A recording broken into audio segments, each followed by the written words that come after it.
You know what's darker than any joke I can make, Cristiano? It's the silent, miserable truth that you're playing out your final years in a league where you are, by default, the best player, desperately trying to add meaningless goals to a career record that was already untouchable. A pathetic form of insurance against the ghost of Lionel Messi winning a popularity contest in America. You are so fundamentally broken by the need for validation that your entire life has become one long, agonizing, perfectly choreographed Instagram story, complete with filters to hide the sheer loneliness of being the wealthiest man on earth who still thinks he needs to prove something to a generation that's already moved on. You talk about my low IQ content, but at least I'm smart enough to know that screaming at a computer is easier than getting tackled by a 40-year-old defender who runs like a shopping cart with a missing wheel. Go home, invest in a time machine, and try to score that penalty you missed in 2012 because you'll never achieve the simple, honest chaos of a man who makes a career out of being himself, rather than a billion-dollar, perfectly sculpted, perpetually dissatisfied marketing robot. You misunderstand my presence here, little man. I am not seeking validation. I am ensuring my legendary status remains profitable long after the last neuron misfires in your overstressed brain. Your fame is a biological accident, a mistake in evolution that was given a streaming contract, and your future holds nothing but the desperate, diminishing return of trying to outscream your own inevitable irrelevance. You confuse my perfection with insecurity, but I assure you, the only terror I feel is the thought that my children might one day accidentally stumble across your YouTube channel and confuse your shrieking antics for genuine charisma. While you spend your days chasing algorithms, I am creating wealth and establishing generational power, preparing for a future where I own entire football leagues, including the one you so desperately follow. You are a footnote in the history of the internet's trash compactor. I am the entire chapter on success, discipline, and the absolute elimination of anything weak or loud like you. Now, take your final bow, because the spotlight you are standing in is actually the headlight of the medical team coming to treat your high blood pressure. You keep calling me loud and unhinged, but you look like you're one misplaced strand of hair away from having an actual televised breakdown. You're so terrified of losing your good looks that your entire face has the structural integrity of a freshly ironed tablecloth. You talk about my low IQ, but at least I know the difference between a penalty spot and a cryo chamber, which, let's be honest, is where you spend half your time trying to cheat Father Time into giving you an extension. You are a walking, breathing billboard for the idea that money can't buy happiness, but it can buy a team of experts dedicated to convincing the world you are happy. You had to leave Europe not because you needed a new challenge, but because you realized in the major leagues, the referees had finally stopped giving you pity penalties. I'm not the bug in the code, Chris. I'm the virus that proves the old system is obsolete. And the greatest irony of your life is that your biggest fan is the one who will eventually dance on the grave of your perfect brand. Your unhinged persona isn't a revolution. It's a temper tantrum that the modern world decided to capitalize on. I am a brand, a monument to disciplined, sustained excellence. And you are a disposable firework that the crowd watches for 3 seconds before walking away, deafened and vaguely irritated.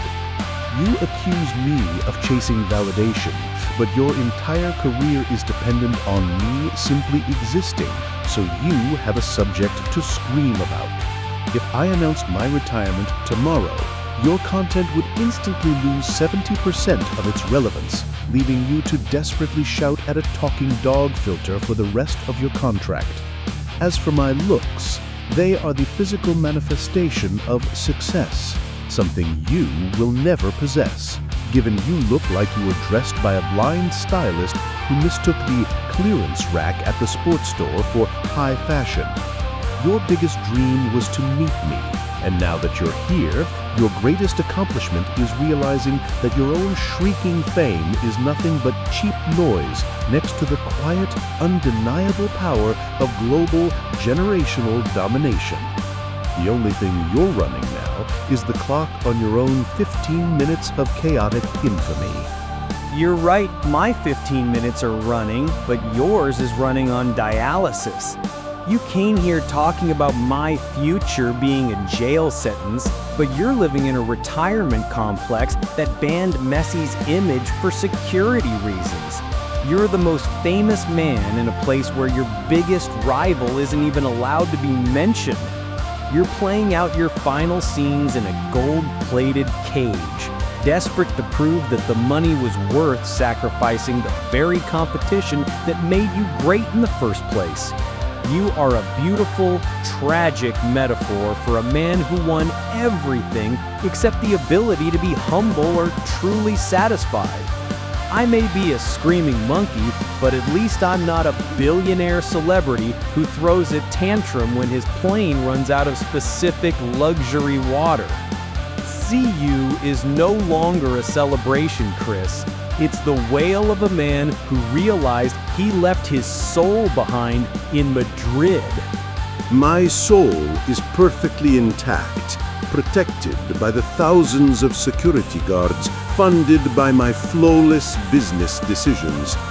You are a simple distraction, a low-resolution GIF that my marketing team occasionally throws to the hungry algorithms. You speak of my rivalry with Messi. That rivalry elevated us both. Your rivalry is with the silence you fear. When the lights go off tonight, I will go back to my palace, my family, and my billions, completely unbothered by your juvenile hysteria. You will go back to a dark room, turn on the camera, and frantically scream, attempting to recapture the fleeting, desperate high of this moment, which is the only validation you understand. The difference between us is that I am the monument to human potential, and you are the screaming evidence of its absolute decline. Now exit the stage. Your noise is giving me wrinkles. You keep talking about my lack of education and my loud mouth, but at least I'm not a man who has to meticulously groom his ego every single day just to look human.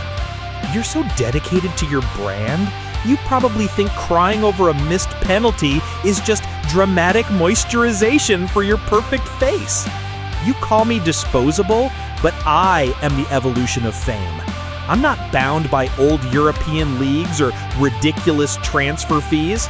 I can make 1 billion people look at me right now, not for kicking a ball, but for just being me, while you have to beg your manager for a full 90 minutes of playing time in a league where the mascot is the toughest competition.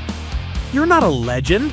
You're a billionaire vampire desperately sucking the blood of attention from the public and using your perfect abs to distract us from the fact that you're just desperately lonely and clinging to a dream that's already over.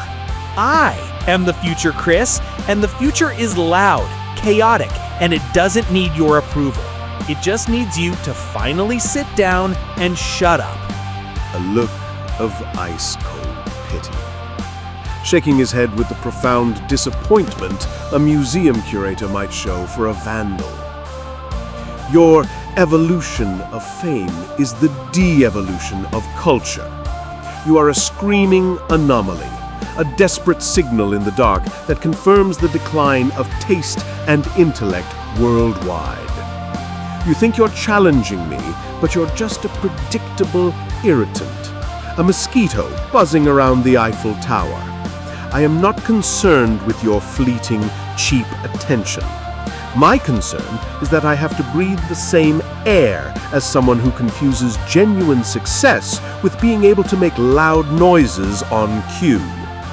You speak of my ego, but my ego is justified by a resume that has crushed the dreams of entire nations.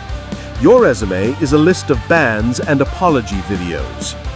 I don't need to beg for playing time. I command it. The only thing you'll ever command is the volume knob on a cheap pair of headphones. Your chaos is a phase, a temporary sickness the world will recover from. My legacy is eternal, carved into the bedrock of sport. When they finally commit you to the padded room you clearly need, the only person you will scream "See you" to is the attendant, and trust me, he will not be impressed. Know your place, child, and be silent.